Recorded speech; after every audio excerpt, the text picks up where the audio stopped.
So we have a very special episode today. We have a new teammate at PhysioX, Dr. Brandon Drynan. Welcome to the team, Brandon. Thank you, Jay. Appreciate it. Excellent. So Brandon, you had to move from Maine all the way to here. You just got married. I did get just married. Yeah, and then you're leaving your wife. I left my wife. Didn't last very long. But no, seriously, so you got married, you guys are in Maine, but then you have to relocate pretty quickly after that to come here so you can be part of this team. So why do you make that decision? Like, what prompted you to say, hey, look, I'm willing to do this?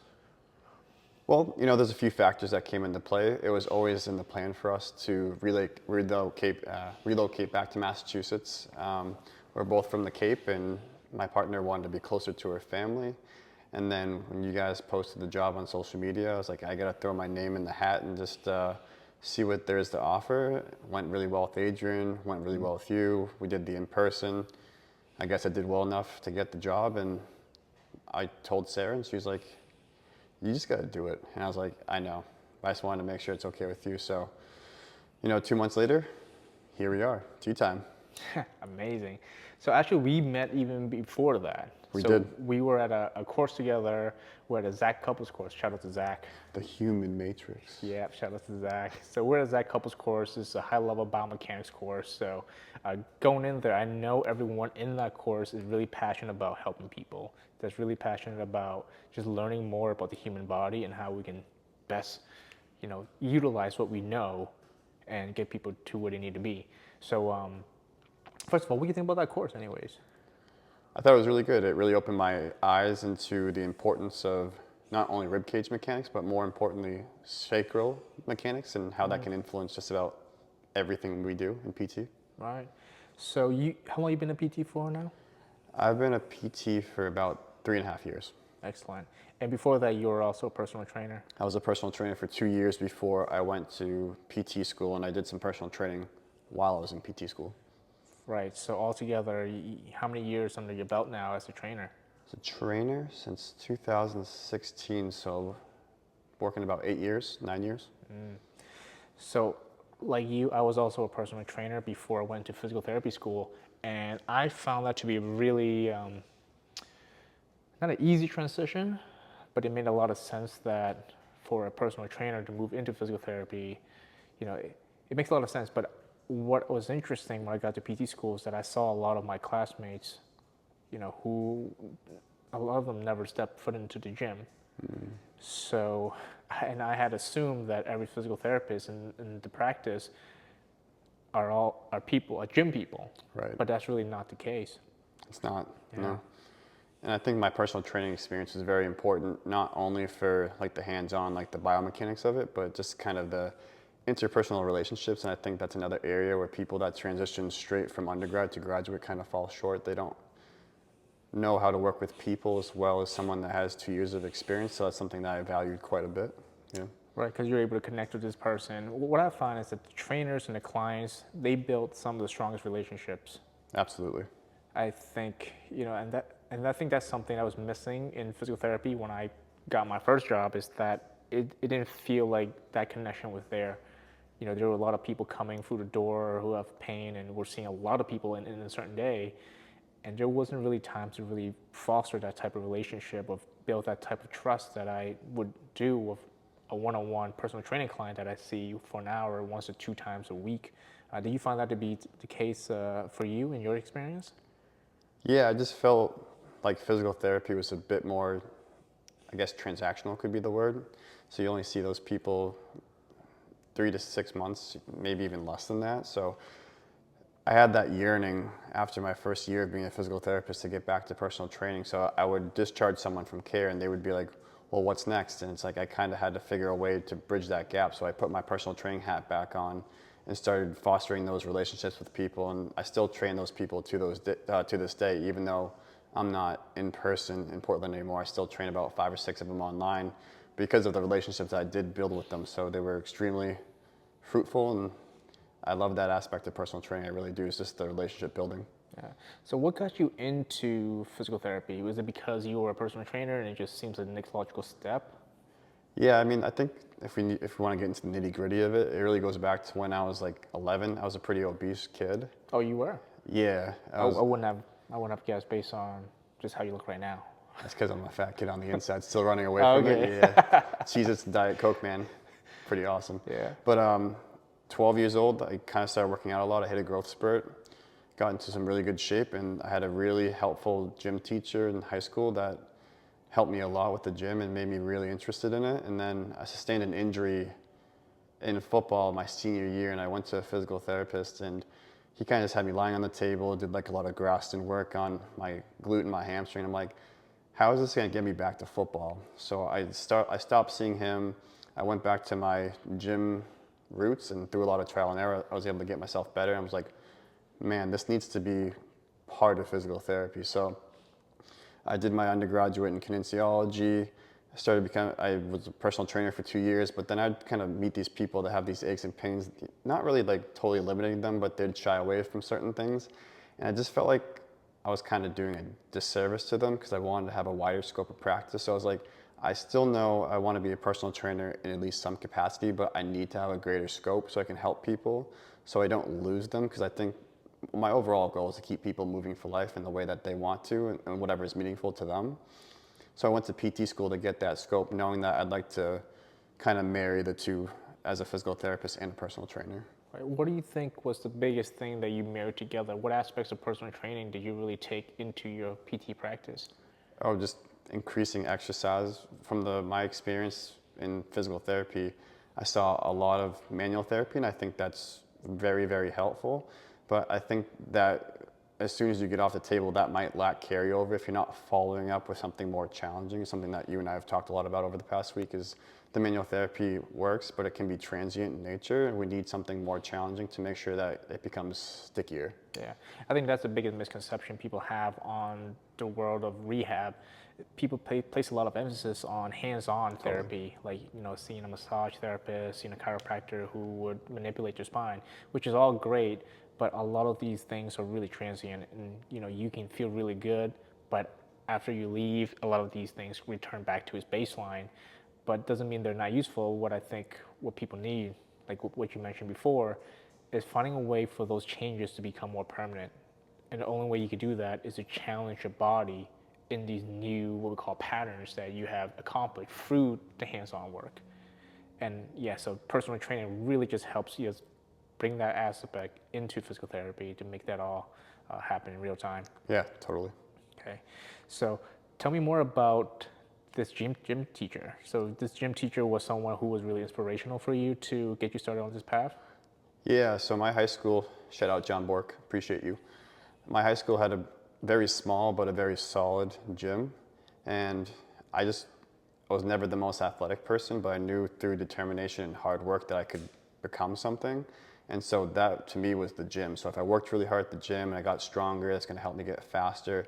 I was a pretty decent track athlete. I sprinted and I threw shot put. And so I think through something like track where you don't need a lot of skill, but if you work really hard, you get to see the results. And I definitely saw it in that front, and it carried over into some of my other sports. So he was someone that really just encouraged me to keep exploring, and I spent a lot of time with him. Even in the summer, we do this thing called the Performance Enhancement Program, and I just felt like I excelled, and I really liked it, and I really enjoyed it, and I knew I wanted to make a career out of it.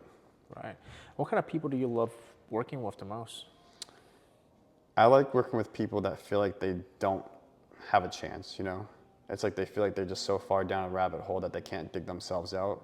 I like to encourage them, show them that there is light at the end of the tunnel, and just make it clear to them. Map it all out, say this is what we need to do, what we need to get done, and just bring them through it.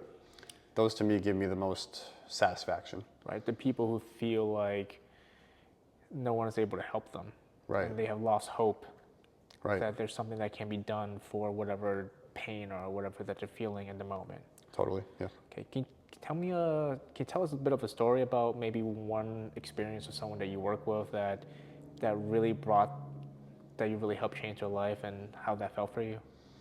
Yeah. So one that comes to mind was a physical therapy patient, and so evaluation, she was just using a lot of negative words, things that I didn't find helpful. So I knew that there was a psychological component to it. She had some cervical arthritis and some really decreased shoulder mobility, and along with kind of like the negative words that we were talking about earlier. What do you mean by negative words?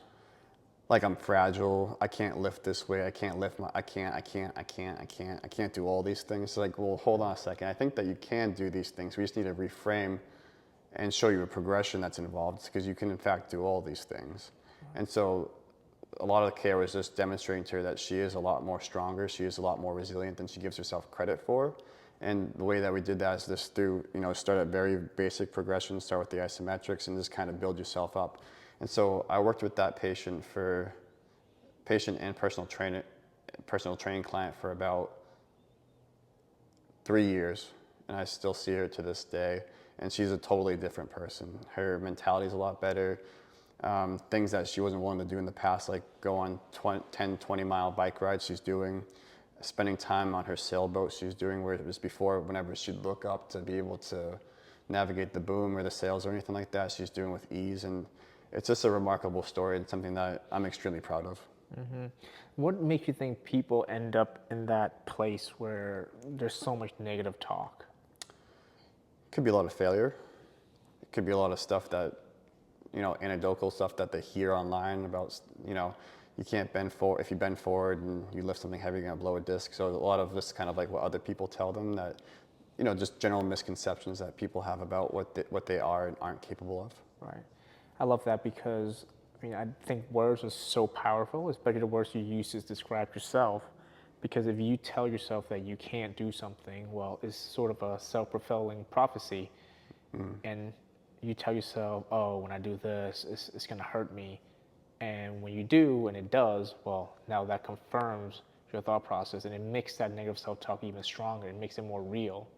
So I think as a physical therapist, what we really have to do is disprove that. And the way we do it is prove to the body that it's in fact safe to do these things. So it sounds like the approach you take is, hey, look, if it seemed like if you do this and you think it's going to hurt, well, let's try this similar move, but maybe a easier version of this, and see how your body reacts. And if it doesn't react violently, then we start to break that cycle of negative self-talk. Would that be accurate to say? Yeah, totally. I'm a big fan of meeting people where they're at. So you gotta meet people where they're at, find the entry point, just kind of build from that entry point. Everyone's different, and that's just when nuanced conversations come into play about where they feel like they are on the scale of change and what they feel like they're capable of. Now, this bit of maybe a personal question. Have you found yourself in these type of negative self-talk situations? Oh yeah, all the time. Yeah? All the time. Like what? Like coming here, I was like, I don't know if I can do this, but you know what? I'm gonna give it everything I got, and if it's not good enough, then at least I know I did everything I possibly could to make the best of the situation. But, I have those conversations daily, but I just gotta reel myself back in. All right. Now, have you found yourself having to have these negative self-talks in other aspects as well? Other aspects of my life? Yeah. It's mostly professional, because I find myself pushing myself by far the most professionally. Always trying to make myself, I don't want to say the dumbest person in the room, but if you put yourself in that situation, you can only learn and grow. So with that being said, there's going to be a lot of failure involved, a lot of imposter syndrome.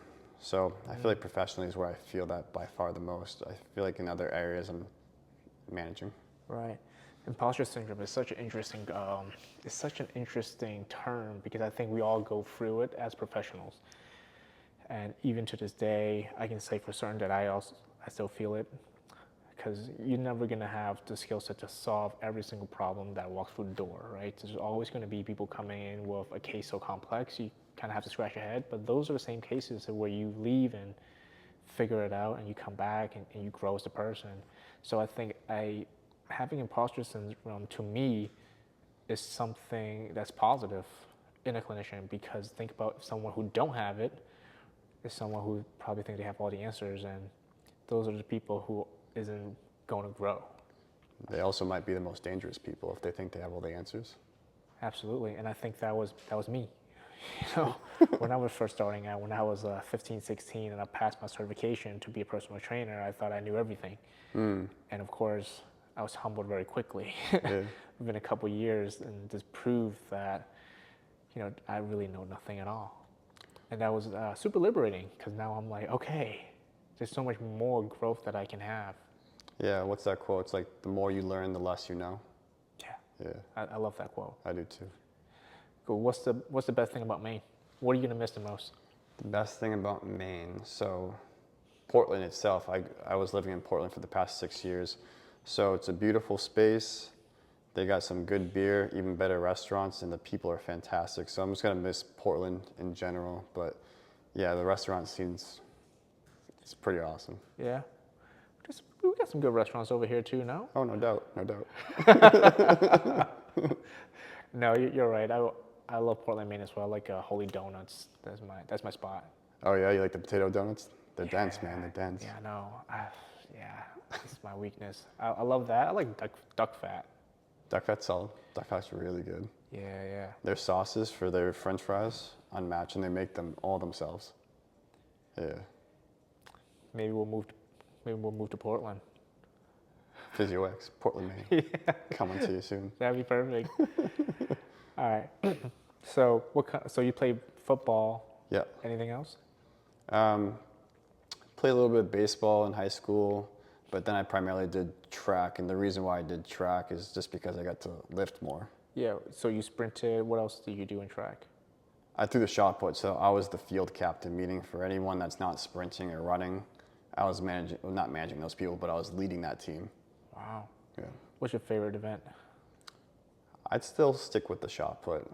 Yeah, Really? it's a good time. I'm not a very big person, didn't do the best, but I always gave it my all and tried my hardest, and I was always the smallest person there, so. I love the shot put because the way you rotate your body. Yeah, it's beautiful. You rotate. Yeah, it is. There was this big kid from Newton South, and he had so I did a glide. We'll have to show you that a little bit later, but he did a spin, and he just takes up the circle, and he was incredible. He was throwing it like 55 feet. I was only hitting like 40, and I think he got a full ride to BC. He was absolutely, it was like watching a gazelle in the jungle. It was beautiful. Well, I think the rotational force is something that is very crucial to human movement. I think everything that we do revolves some kind of rotation. Even if we need to push something forward, it all starts with rotation. Totally. When we throw a ball, it's a sling, it's a rotation of the shoulder, the rotation of the elbow into a throw. And I think that's something we don't take into consideration about. I'm getting a little nerdy now, but rotation is, I think, one of the most important aspects of movements that we have. Yeah, there's some PTs that argue that the only plane is the rotational plane. Bill Hartman. Of course, it's Bill. I don't disagree though, because the more I dig into it, the more I'm seeing that. Yeah. Yeah, when we're talking about even just electrons and the way they rotate and Earth axis and how it rotates, it can get pretty far and deep. Yeah. Sometimes the stuff he says is just like, you're right, but like I can't handle that right now. Yeah. Are you like a philosophy guy? Yeah, I actually read the Daily Stoic every morning. It's a Ryan Holiday book, and it's just like an excerpt a day. I have it. I never read it though. Oh, you should. Yeah, I have it at home. So it was gifted to me by someone. So what kind of stuff is in there? What do you read? So it's a lot of Greek and Roman philosophers. So a lot of Seneca, a lot of Marcus Aurelius. I think some of the stuff he says is just really important because he was like a Roman emperor. And so he was just writing this stuff down in the book. I don't know if he ever intended it for it to be seen by the public. And it's just talking about a lot of his vulnerabilities. And I think that's just so cool because this is supposed to be like the strongest, the richest guy in all of the Roman Empire, which at the time was probably like spanning like a lot of the world. And just to know that that person that was that powerful was like contemplating real world stuff that you and I deal with just makes me feel better. It's funny because I was gifted Marcus Aurelius Meditations, the book, as a baby book for my son Beckham, which I love. My friend Raymond, he gifted it to me, and everyone's giving us like little baby books, right? Look at the moon, look at the stars, and here you go, Marcus Aurelius Meditations. I'm gonna go read it to him. Oh. No, I think philosophy plays such a big role. I think as a clinician, for life, I think we really need to have something that I can't explain it, but something something that leads us Yeah. of how we want to approach life and how not to let life take over our lives. You know what I mean? Because sometimes it's very easy to be overwhelmed by all the stuff that we have to do, all the responsibility that we have, and just hearing someone like Marcus Aurelius describe different frameworks of how he looks at life, and just make things a bit more simple, more digestible. Yeah, for sure. A lot of what Stoicism is just like, like all the stuff that we have doesn't really truly belong to us because at some point in life we're gonna die, right? So it's when you frame it like that, it just makes you feel kind of small. So all these things that you're thinking about and all these stresses and anxieties that you have just feel kind of diminished when you read some Stoic philosophy because it's like, just be a good person, treat people the right way, and you'll be all right. I love that because for some people, I think thinking so grand makes it scary. Because I know someone I know close to me, we talk about the universe and how expansive the universe is and how small we are in comparison to how big everything is. And she goes, "Oh, I don't like thinking about that. It's scary." But for me, it's very liberating to know that I don't matter. So the decisions that I make, as good of a decision it might be or as bad a decision it might be, at the end of the day, it really doesn't make a huge difference in the grand scheme of how the universe is going to be. So it takes away some of the pressure to make perfect decisions all the time for me. And for me as a business owner and someone who works with clients who's dealing with a lot of pain, it takes some of the pressure off, I think. Yeah, what's that saying? It's like if you create a clock in the time of the history of the world, humans come in at the 23rd hour, at the 59th minute, the 59th second. So it's like the world's going to be here after we're gone. It was here before us. And so kind of like you were saying, my decisions and what I feel like is going to be like the end of the world, it's really not. And there's an odd comfort in that. Yeah. Right. Now, how do you come to Stoicism? Is that something that came to you because you were going through a stressful time in your life, or? No, I just really, really like to read, and Ryan Holiday, who's the author of that book, was really hot at the time. He wrote "Ego is the enemy and obstacle is the way," and I just really resonated with his train of thought and what he was getting from the Stoics, and so I picked up that book, and it's something that I read every year. So I probably had it for about 4 or 5 years now, and I read it every year. I wake up in the morning, do my meditation, read that book, and then I kind of get on with my day. It's kind of my routine that I have now. It's amazing. Now, of course, because that was so influential to you, like, do you see you carrying some of those teachings to the people that you work with? Yeah, it's just like when I see someone that's overthinking things, just I don't say like you're gonna die, but just Right. like That's not a good way to go. That's not a good way to start a I conversation. tried it before. It's less than ideal. Don't worry, you're gonna die. Yeah. But no, it's just kind of like those stresses that I kind of put it this way: the stresses that you have, they feel so real, and I don't want to minimize your experience. But in the grand scheme of things, there are bigger factors at play that we want to appreciate life as it is. So I try to put it like that sometimes if I feel like it's warranted. Yeah. Love it. What's something about physical therapy, the profession as a whole, that you think a lot of people gets wrong, or do you think they should know more about? That's a good question. One thought pops into my mind that might not directly answer your question, but I just think it can't be understated. It's one of my favorite quotes of all time. It's like, no one cares how much you know until they know how much you care. So I really do value that you have to display compassion and empathy for the person in front of you. And I think that if you can't do that in a meaningful way to that person, you're just not going to be able to help them as much as you might be able to. So I think there's a rate limiting factor in that sense, is that you have to actually really care. And I just think that can't be understated in our profession. Right. One thing I've noticed, this is just anecdotally, just through experience, is being present inside a session with the person in front of you. Because I have found there are times, not so much now, but in previous jobs, in which I was seeing a lot more people during the day, and there are times where I'm really tired, and I was just mentally just not present for the session, and I was still making the right decisions as to the right exercises, the right techniques to use, given the information that I have. And strange enough, it doesn't work nearly as well as when I was present for it, even though I was prescribing the same exact exercise, the same exact manual technique, and making the same exact decision, but just the fact that my energy wasn't present, it had diminished the quality of the work. Totally. Energy, body language are huge. People pick up on that, even if they don't feel like they pick up on it. It's just so important the way that we carry ourselves and present ourselves to our patients. I think it's just unbelievably important. Yeah, and it's surprising too because we love to think physical therapy and rehab as a science, Right. and it is. Someone have a certain type of injury, it manifests in these ways, and there is a more systematic way to go about treating that. But the art piece is very much understated in this profession, which the the expertise and the energy of the provider matters so much. The environment that you're in when the treatment happens matters so much.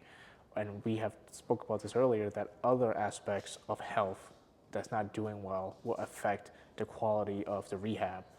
And you had mentioned earlier in our previous conversation about the digestive system as an example. If you have a poor digestion, like you have poor gut health in the moment, you can do the right rehab, but it may not yield the same effect that it can yield if you have better health aspects. Yeah, so I guess Jay said two things that nail on the head. PT is complicated, big takeaway. And that PT is also it's an art just as much as it is a science. So maybe those are the two things that I want people to pick up on that they don't know about PT. Yeah, yeah. The art part I think is huge, and what I find is people who are very much science minded and not art minded, if you will, for the lack of better words, the results are very drastically different. So, for example, I know a lot of professors who are very smart in their own right. They did a lot of studies and made a lot of scientific advancements in the field of physical therapy. But when they go ahead and treat actually a person in front of them, I don't think they get the same type of results as someone who come in with maybe less experience, but with less research experience, but have a more, I guess, better ability to interact and work with human beings in front of them. Those type of clinicians actually do far better as far as getting results. Yeah, there's a disconnect there. Yeah. Yeah. So that means textbooks. Well, I guess you can just say you can't use a textbook to treat someone. No, I don't think so. Well, it's part of it, but like I said, if you don't have that, I care a lot on your face, people can read that, and it doesn't matter how much of the textbook you read. If you can't show them you care, you're not going to get very far, I don't think. Cool. All right. What is something you're really excited about in this job opportunity? I'm very excited to work in a situation, in an environment with like-minded individuals that understand that PT is much more nuanced than just manual therapy and joint mobilizations. This is a beautiful space, and I do think that the space and the environment that we create for the people that we work with does facilitate how they fare. So this is a nice, relaxed environment. It has aspects of your culture, which I'm really appreciative of. And I come in here and I feel at ease, and I think being at ease is the first step to getting better. So I think the environment, working with like-minded people, and just ready to get after it. Right. Well, Brandon, I'm very excited to have you on the team. We're looking forward to what you bring to the table, which I think lots of years' experience in personal training and your own specific experience in physical therapy, and bringing that to the table, combined with what we already do, I think we're really going to start to make some bigger impact for our population. And I can't wait to see what we have in store for everyone else. Yeah, I'm looking forward to it. I appreciate the opportunity. Yeah, cool.